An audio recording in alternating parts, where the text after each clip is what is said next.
안녕하십니까. 팀코이 스맨 강사 서명수입니다. 자, 오늘 제가 진행할 강의 내용은 논문 리뷰입니다. 그리고 논문 리뷰를 어떤 걸 준비를 했느냐, 흉추와 어깨에 관계된 페이퍼 두 가지를 준비를 했고요. 그 페이퍼 두 가지의 논문을 비교를 하면서 그럼 우리는 앞으로 어떻게 소라식과 숄더 컴플렉스의 여러 가지 개선점을 맞춰 나갈 수 있는 방향성을 오늘 논문을 통해서 여러분들한테 제시해 주도록 하겠습니다. 자, 투데이 페이퍼입니다. 제가 두 가지의 페이퍼 논문을 준비를 했죠. 논문을 준비를 했고요. 지금 좌측편에 보시는 첫 번째 페이퍼의 내용은 뭐냐? 그냥 지금 영어로 되어 있지만 그냥 간단하게 해석을 하자면 우리가 하이포카이포식스가 되어 있는 과후만이 되어 있는 사람들이 이런 숄더에서의 안테리어 포지션이 나올 때가 있다. 그러면 하이포카이포식스로 인한 숄더에서의 안테리어 포지션 된 사람들이 이 흉추의 가동술만 통해서 어떻게 전방으로 되어 있는 포지션이 개선이 될까에 대한 논문이고요. 자, 이 두 번째 페이퍼는 뭐예요? 두 번째 논문은 우리가 숄더 안정화 운동, 우리가 숄더에서의 안정화 운동, 스테이빌리티 운동 같은 경우는 뭐예요? 이 로테이트 커프 훈련이죠. 회전근개 훈련입니다. 익스터널 로테이션, 인터널 로테이션. 이 숄더에서의 회전근개 훈련이고, 그리고 등뼈 관절 가동술. 예, 마찬가지죠. 등뼈를 하이포카이포식스 낸 사람을 이렇게 익스텐션 시켜서 각도를 중립으로 만들었을 때, 그리고 세 번째는 뭐예요? 이 두 가지를 다 한 그룹입니다. 그래서 이 세 가지 그룹을 비교를 했을 때 우리 뭐예요? 어깨 기능이 어떻게 개선이 되었는지의 상관관계를 알아보는 겁니다. 그래서 이 두 가지 페이퍼를 가지고 리뷰를 한번 해보도록 할게요. 자, 참가자는 연구 절차입니다. 참가자는 저런 식으로 20명을 초대를 했고요. 그리고 척추 각도가 우리가 뭐예요? 이 소라식은 소라식 1번에서 12번까지의 각도가 40도로 되어 있는지를 체크를 합니다. 40도가 중립각도죠. 그래서 그 중립각도가 훨씬 더 넘어가면, 초과가 되면은 이 하이포카이포식스가 있다라고 얘기를 하거든요. 그래서 그 초과된 사람들을 모집을 했고요. 그리고 연구 절차는 뭐예요? 8주간 24번의 흉추 가동술, 마지막 한 주는 자기 스스로 했다. 그리고 이 하이포카이포식스 있는 사람들마다 이런 식으로 우리 이 테스트 좀 흔한 테스트죠. 우리가 라운드 숄더가 있는 사람들, 그리고 팩토리얼 마이너의 단축이 있는 사람들은 뭐예요? 누워서 하거나 벽에 기대서 이렇게 어깨가 벽에서 이격이 됐는지, 전방으로의 안테리어 포지션이 나왔는지 체크하는 거죠. 그렇게 체크한 사람을 이렇게 기계식으로 흉추 가동술을 만들어내는 겁니다. 만들어냈을 때 어떤 개선점, 어떤 유의미한 결과가 있었는지를 알아보는 거죠. 그렇게 해서 나온 결과가 어때요? 예, 첫 번째입니다. 흉추 각의 변화는 비포는 43.43. 예, 굉장히 하이포식스죠. 근데 그 사람들이 애프터가 어떻게 됐어요? 39.11. 예, 많이 좋아졌습니다. 40도 미만으로, 40도 이하로 내려갔죠. 미만이라보다는 이하로 내려갔다는 건 정상 범주에 들어왔다라고 얘기를 할 수 있습니다. 그리고 두 번째는 뭐예요? 전방 어깨 자세의 개선. 전방 어깨 자세의 개선은 뭐예요? 하이포식스의 변화율이 13.79. 이 개선이 훨씬 많이 되신 분 9분은 훨씬 더 많이 되신 분들은 이 어깨 전방에서의 개선도 좋아졌습니다. 9명 전부가 다 좋아졌어요. 그리고 여기서 조금 문제가 생깁니다. 이 개인적으로 큰 문제는 아니에요. 제가 그냥 아쉬운 겁니다.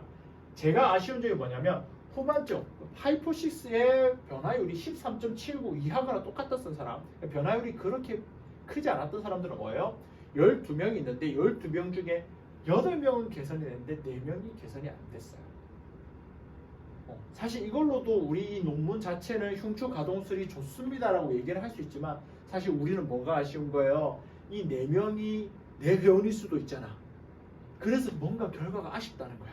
그 4명이 내가 걸릴 수도 있잖아. 4명조차 개선 확률을 높일 수 있는 뭔가가 있어야 돼요. 그래서 준비한 논문이 뭐예요? 두 번째 페이퍼입니다. 두 번째 페이퍼는 세 가지를 했다 그랬죠. 첫 번째, 어깨, 로테이터 커프에서의 스테빌리티 트레이닝을 했고요.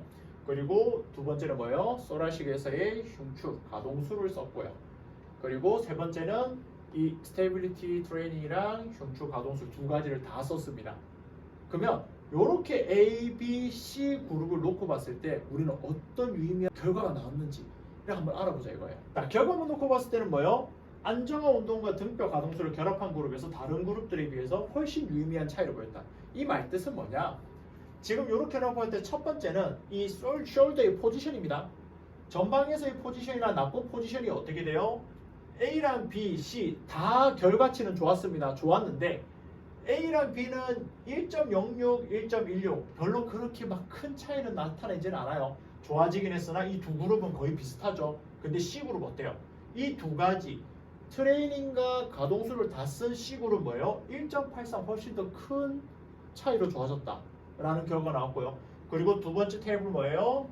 예, 45도 우리가 외전을 할 때 스카퓰라에서의 어버드 로테이션이 어떻게 개선되었는지 나오는 논문 결과인데 A랑 B는 네, 개선치는 있습니다만 또 뭐예요?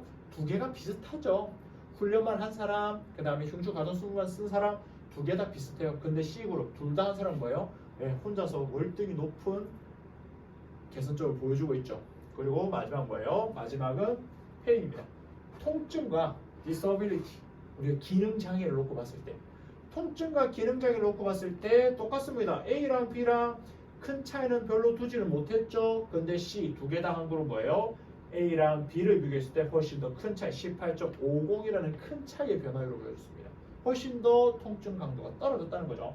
그리고 disability, 기능 장애를 놓고 봤을 때 어때요? A랑 B는 10점, A는 10점, 그리고 B는 마이너스 12. 두 개 다 차이가 그렇게 뭐 크다라고 말은 못하겠지만 C 같은 경우는 어때요? 이 두 가지를 비교했을 때 혼자서 16 높은 안정성을 보여줬다. 디서빌리티가 훨씬 더 많이, 기능 장애가 훨씬 더 많이 개선되는 결과를 보여줬다. 그럼 우리는 결과치가 뭐예요? 아, 두 개를 다 해줘야 되는구나 라는 게 나오는 거죠. 그러면 요 논문까지 비교를 했을 때 제가 말씀드리고 싶은 최종 결과치는 하나예요. 뭐냐? 내가 생각할 거 없이 두 개 다 해야 된다는 겁니다. 이 사람한테 흉추의 어떤 문제점, 그러니까 흉추로 인한 어깨의 문제점, 어깨로 인한 흉추의 문제점, 이거는 쌍방가실이죠. 이게 어깨 때문인지 흉추 때문인지 뭐라 얘기할 수가 없습니다. 흉추 때문일 수도 있고 어깨 때문일 수도 있고 결국에는 이 기능 장애들은 한꺼번에 같이 서로가 연관이 되어 있다는 겁니다. 그러면 우리는 이 사람을 어깨만 먼저 개선을 할 건지 소라식에서의 움직임을 개선할 건지 생각하기보다는 네, 순서는 다를 수 있지만 둘 다 해주면 됩니다. 아무 생각 없이 둘 다 하시면 돼요. 그럼 뭐예요? 아, 훨씬 더 아까 흉추만 썼을 때 뭔가 4명의 아쉬운 그룹들이 이 두 개를 다 썼을 때 뭐예요? 훨씬 더 큰 차. 4명이 3명으로 줄어들 수도 있고요. 3명이 2명으로 줄어들 수도 있고요. 2명이 1명으로 줄어들 수도 있고 그 전부 다 개선이 다 될 수도 있어요. 그렇기 때문에 우리는 숄더와 소라식에서의 어떤 움직임, 기능성의 뭐 이제 디스펑션 같은 것들은 함께 훈련을 해줘야 훨씬 더 큰 확률로 뇌회원이 안정화 상태에 접어들 수 있다라고 결론이 나오겠죠. 그래서 항상 제가 원리를 여러분들한테 강조드리는 이유는 있습니다. 우리는 생각 외로 A는 B라는 단어를 굉장히 좋아합니다. 결과가 이 수학이 약간 그런 느낌이죠. 1 더하기 1은 2입니다. 라는 그런 획일화된 정답, 완벽한 정답을 원해요. 하지만 사람 몸은 그렇게 단순하지가 않습니다. A는 B가 될 수도 있고요. A가 C가 될 수도 있고요. A가 D가 될 수도 있는 게 사람입니다. 그렇기 때문에 저희는 원리, 가장 기초적으로 단단하게 다져져야 될 원리를 익히고요. 그리고 그 원리를 가지고 우리가 뭘 해야 돼요? 네. 회원들을 관리하고 훈련시켜줘야 훨씬 더 내 회원이 안정적으로 운동을 통증 없이, 기능장애 없이, 페인 없이, 디서빌리티가 없이 만들어낼 수 있다 라고 말씀을 드릴 수 있겠습니다. 자, 지금까지 강의 여기까지 하고요. 자, 지금까지 논문 리뷰에 우리 팀 코이 스맨 강사 서명수였습니다. 감사합니다.